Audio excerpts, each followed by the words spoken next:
Ever had someone sue you for flipping the breaker in your own basement? Yeah, you heard that right. Your own house. Your bills. But somehow you're hauled into court like you're the villain in a community crime drama. That's exactly how I met Victoria Patton, the kind of HOA president who probably dreams in bylaws and fines, and the woman who turned Willowbrook Estates into her personal fiefdom for a solid decade. Let me back up a sec because the day I inherited my Grandma Rose's house, I thought I was getting peace and a patch of green to call my own. Instead, I walked straight into a war zone.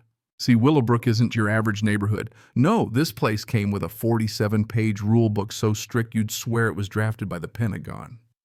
And at the center of it all, Victoria cruising the streets in her neon pink golf cart, grass measuring stick in one hand, parking ruler in the other, dishing out warnings with a smile that could curdle milk. Folks said she'd built her empire through strategic alliances, but really it was just fear, plain and simple. 12 families sued into submission, 2 bankrupted over mailbox placements and gnome gardens, and 3 wealthy clans who acted as her enforcers, holding just enough votes to keep her in power. But here's where things get weird. On my second day in the house, digging through Grandma's laundry room, I stumbled on a breaker panel old as sin with wires running everywhere. One call to the utility company and a look at Grandma's paperwork later, and it hits me. The main breaker for the entire development is right there in my basement. Turns out Grandma was part of the original developer team and the HOA rented space for the panel for $1 a year. Only problem, the lease expired 3 years ago and nobody bothered to renew it. Legally, I own it now. Victoria, of course, was on my porch in record time. She hit me with the fake sweet. Oh, Marcus, honey, the panel's community property. Don't touch it under any circumstances routine. But when I mentioned the expired contract, she just waved it off like the law was an inconvenient rumor. I could tell right away this wasn't about property or safety. It was about control, about her keeping a grip on every last detail just the way she liked it. Now, my grandma always told me truth is stronger than fake power, but I didn't really get it until I found a pile of old invoices.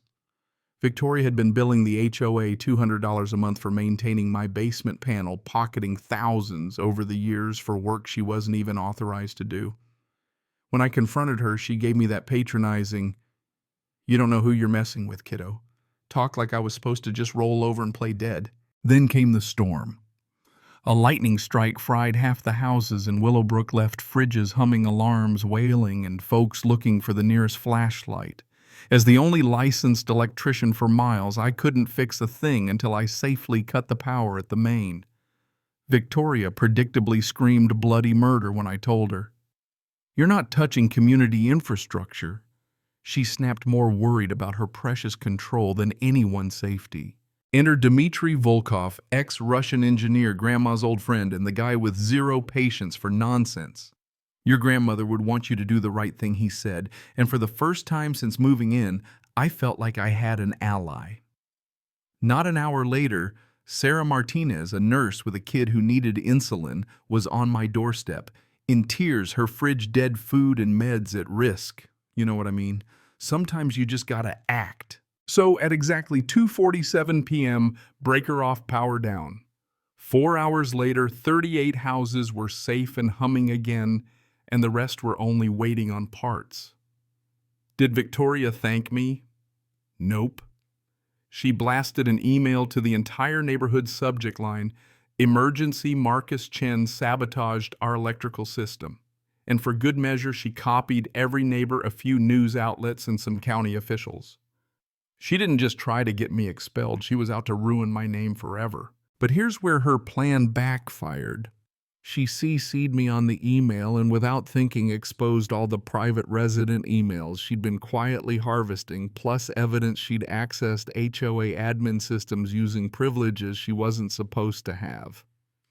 The next morning, a summons was in my mailbox, $150,000 in damages, permanent ban from my own basement, the works.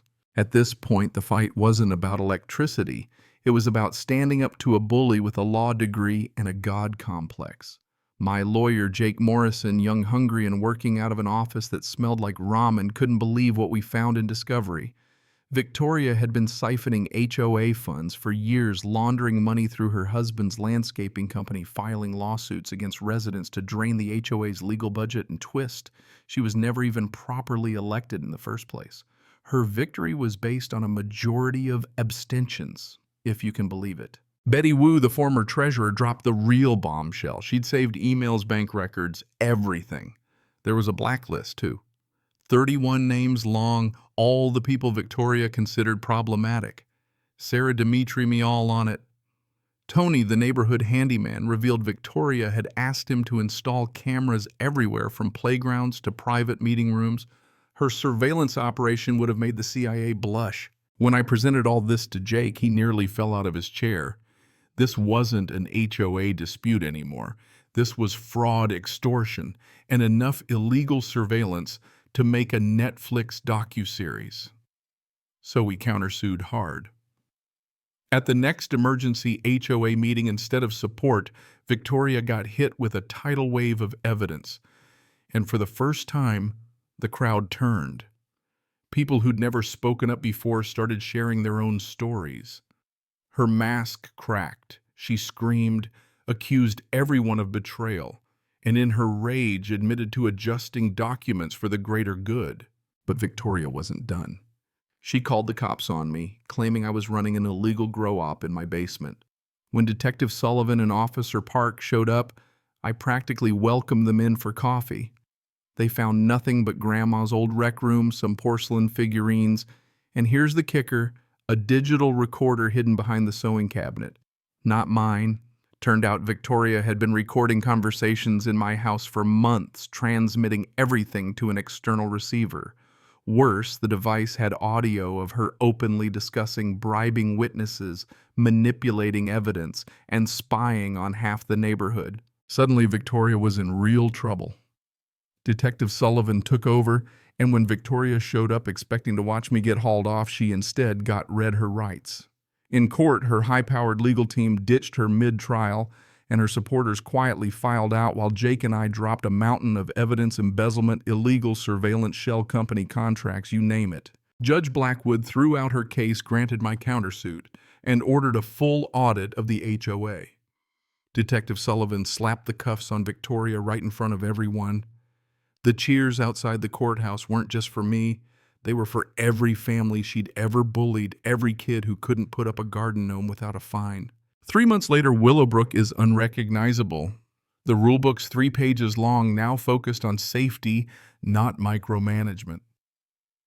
Dimitri's president. His first act was to junk Victoria's spy cameras. Sarah's the secretary, Betty's back as treasurer, and every dime gets tracked by an outside accountant. Victoria's pink golf cart became a community project, repainted green, loaded with tools, and used to plant flowers in beds she once claimed were too expensive to maintain. Maybe the best moment was finding Grandma's last note tucked into her jewelry box. Sometimes we have to fight to preserve the things we love. But the real victory comes when the whole community can work together in harmony. The restitution money Victoria had to pay back. We used it for scholarships. Sarah's daughter was the first recipient. That felt like justice. As for Victoria, last I heard she's working books for a reading club out in Idaho. Do I think she's learned her lesson? Let's just say I'm not holding my breath. So have you ever been up against someone who twists the rules to control everyone? Maybe you've lived this story. Maybe you're living it right now. Share your thoughts. Where's the line between order and tyranny? And how do you stop a bully with a rule book? Drop your comments below, because this fight isn't over, not by a long shot.